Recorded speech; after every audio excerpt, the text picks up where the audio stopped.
मित्रों, पूरे हिंदुस्तान में बम धमाके होते रहते थे। पूरे हिंदुस्तान में बम धमाके होते थे। कभी बैंगलोर, कभी हैदराबाद, कभी चेन्नई, कभी कोयम्बटूर, कभी कश्मीर, कभी अयोध्या, कभी वाराणसी, कभी दिल्ली, कभी जयपुर, कभी अजमेर। आतंकवादी आते थे, बम धमाके करते थे, लोग मरते थे, खून की नदियां बहती थी और भाग जाते थे। और देश के गृह मंत्री टीवी पर आते थे। मालूम है ना कौन थे? रमादाई को मालूम है कौन थे? शिवराज पाटिल। वो क्या करते थे? आकर के टीवी पर बयान देते थे कि घटना बड़ी गंभीर है, हम परिस्थिति की समीक्षा कर रहे हैं। मतलब अगली घटना की प्रतीक्षा कर रहे हैं। यही करते थे मित्रों। जिस दिन दिल्ली में बम धमाके हुए मित्रों, 1 घंटे में शिवराज पाटिल ने क्या किया? क्या किया? जय हो, जय हो। क्या किया? 3 बार कपड़े बदले। मित्रों, खून की नदियां बह रही हैं, लोग चीख रहे हैं, माताएं बिलख रही हैं, बहन ने अपना भाई खो दिया है। तब मेरे देश का गृह मंत्री कपड़े बदल रहा है। मित्रों, श्रीमान मनमोहन सिंह जी, मैडम सोनिया जी, ये आपके टीम के लोगों ने जो पाप किए ना, इस चुनाव में उसको जवाब देना पड़ेगा। आपको बच नहीं सकते। शिवराज पाटिल का इस्तीफा लेकर के पाप धुल नहीं जाते हैं। जवाब देना पड़ेगा कि दिल्ली में खून की नदियां बह रही थी, तब तुम कपड़े बदल रहे थे। मैं आपको पूछना चाहता हूं भैया, आप कभी ऐसा करते हैं क्या? इतना ही नहीं, जब टीवी वालों ने उनको घेर लिया, टीवी ने बड़ा एजेंडा बना दिया कि भाई ये क्या होगा कि देश का गृहमंत्री ऐसा है क्या? और जब उन्होंने उनको पूछा कि भाई आप अपने 1 घंटे में 3 बार कपड़े क्यों बदले, तो उन्होंने जवाब दिया कि नहीं नहीं, ऐसा है, मैं अपने पोते के साथ खेल रहा था और मेरे पोते ने टट्टी कर दी, इसलिए मुझे कपड़े बदलने पड़े। ये उनका जवाब है मित्रों।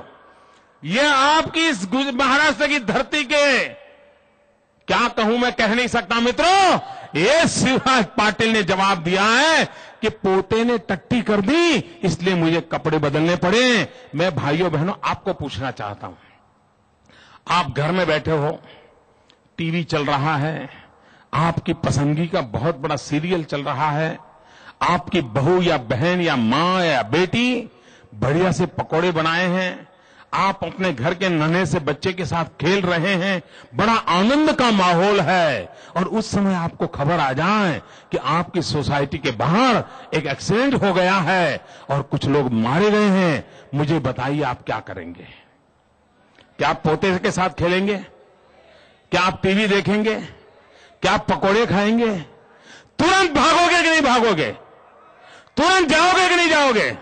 आप सरपंच हैं, आप प्रधानमंत्री हैं, आप गृह मंत्री हैं, कुछ नहीं है ना, फिर भी भागोगे ना। मित्रों, देश का गृह मंत्री ये कहता है कि जब बम धमाके हुए तब मैं पोते के साथ खेल रहा था। लेकिन मुझे लगता है मित्रों, ऐसे लोग देश नहीं चला सकते। मैं किसानों को कहना चाहता हूं, क्या कारण है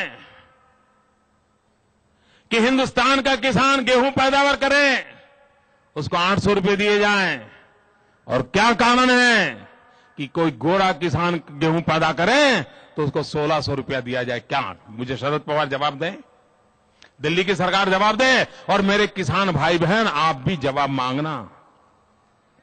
क्या कारण है? और मित्रों, जब लाल बहादुर शास्त्री थे, उन्होंने कहा देश के किसानों को, और देश के किसानों ने अन्न के भंडार भर दिए थे। ये दिल्ली में ऐसी सल्तनत आई, लाल बहादुर शास्त्री के जाने के बाद पहली बार देश के अन्न के भंडार खाली हो गए और विदेशों से अन्न मंगवाना पड़ा। मित्रों, श्रीमान शरद पवार, आपको जवाब देना पड़ेगा। क्या कारण हुआ? जब अटल जी की सरकार थी तब तस्वीरें छपती थी कि अन्न के भंडार भरे हैं, रखने के लिए जगह नहीं है, कहीं पानी में भीग रहा है, कहीं चूहे खा रहे हैं, कहीं सड़ रहा है, ये तस्वीर छपती थी। कभी ये खबर नहीं आई कि अन्न के भंडार खाली हो गए। अटल जी के जाने के बाद 2 साल में ऐसा क्या हुआ, अन्न के भंडार खाली हो गए। और विदेशों से अन्न मंगवाया गया। मित्रों, इतना ही नहीं, मैं पूछना चाहता हूं, हिंदुस्तान में से 11 रुपए में शुगर विदेश भेज दी गई और अब 22 रुपए में लाई जा रही है। ये 11 और 22 के फर्क के पीछे कौन है? जवाब दो। ये दिल्ली की सल्तनत जवाब दे, ये 11 और 22 में फर्क क्या? हिंदुस्तान का शुगर बाहर जाए 11 रुपये में और बाहर से शुगर आए 22 रुपये में। और मैं आपको वादा करता हूं, 16 मई को चुनाव का रिजल्ट आएगा। जून महीना आते आते दिल्ली में आडवाणी जी की सरकार बनेगी।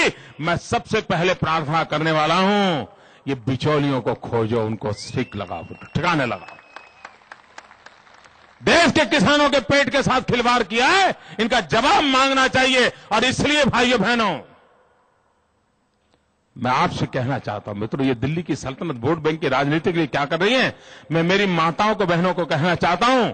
मैं इस संभाजी नगर की धरती से पूरे महाराष्ट्र की माताओं बहनों को कहना चाहता हूं, ये महाराष्ट्र एक ऐसी धरती है जहां की माताएं बहनें बड़ी जागरूक है। आजादी का आंदोलन देखिए, 1857 का संग्राम देखिए, सावरकर की क्रांति देखिए, लोकमान्य तिलक का आह्वान देखिए।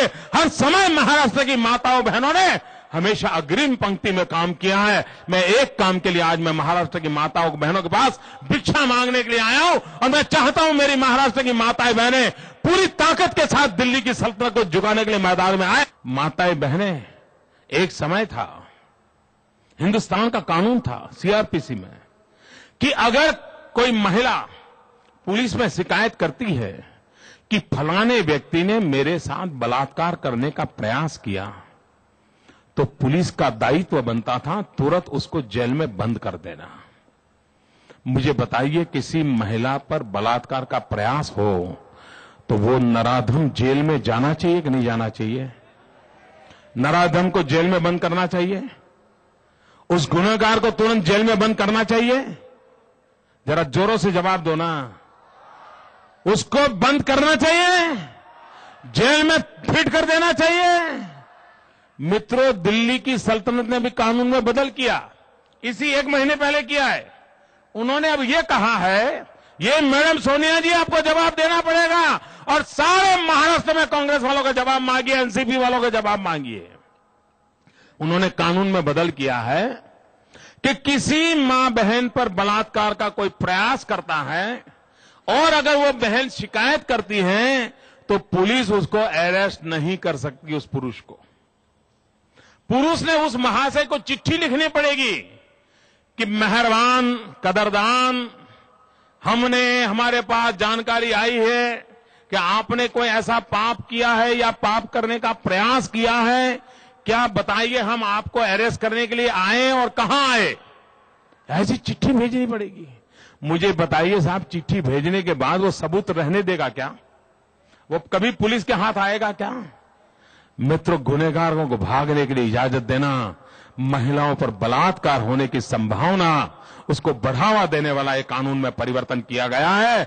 भाइयों बहनों, मैं आपका माताओं बहनों में वादा करने आया हूं, जिस दिन दिल्ली में हमारी सरकार बनेगी, हम फिर एक बार माताओं के स्वाभिमान के लिए इस कानून में परिवर्तन करेंगे। और मैडम सोनिया जी के ये जो महिलाओं का अपमान करने वाला कानून पारित किया है, इस चुनाव में महाराष्ट्र की माताएं बहनें इस एक मुद्दे पर उनका जवाब मांगे। ये इतना बड़ा मुद्दा है मित्रों, इनको माफ नहीं कर सकते हैं।